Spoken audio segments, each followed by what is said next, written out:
Әйелі сәбиін өмірге әкелу үшін перзентханаға кіріп кетті. Бала аман есен туылды, бірақ ана өмірден өтті.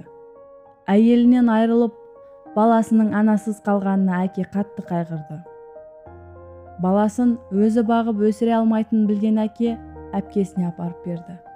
Өзі 7 айдан кейін басқасына үйленді. Жаңа әйелінен бірінен кейін бірі перзенттер туылды. Арадан жылдар өтіп, әпкесіне берген ұлын отбасына алып келді. Екінші анасы өз балдарына жақсы, ал жетім балаға жаман көзбен қарап, мейірім көрсетпейтін, айғайлап, әр сөзінде түрткілеп күн бермейтін, тамақты бөлек ішкізетін, дастарханда бірге отыруына қоймайтын. Бір күні кешке төркінінен қонақтар келді. Дастарханда түрлі тағамдар, жемістер бар еді. Жетім бала жегісі келіп қолын ұзатқаны сол еді. Өгей ана қолын ұрып жіберді де, ыдысқа кішкене күш салып балконға шығарды.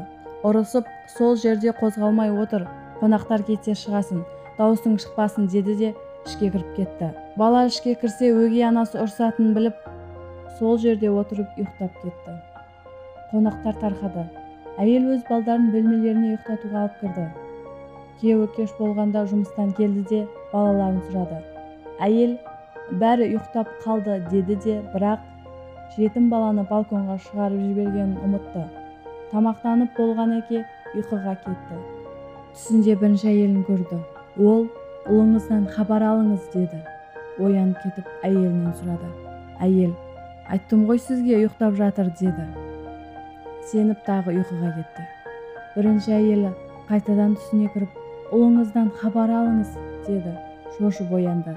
Әйелінен тағы сұрады. Әйелі ашуланып, уф, не болды сонша уайымдап, айттым ғой ұйықтап жатыр. Қатты еркелетіп жібердіңіз сол ұлыңызды деді. Тағы да ұйқыға кетті. Бірінші әйелі тағы да түсіне кірді де, болды, ұлым, жалғызым менің қасыма келді деді. Секіріп оянып ұлының бөлмесіне кірді. Ол жоқ. Басқа бөлмелерді қарап шықты. Ол ешқайда жоқ. Балконның есігін ашып қараса, ұлы бүкшиіп жатқан екен. Жылыну үшін басын тізелерінің арасына қойған. Қатты ұйқыға кеткен, жан үзілген екен. Ол суыққа шыдай алмаған еді. Қасында ыдыста кішкене жеген күріші тұр.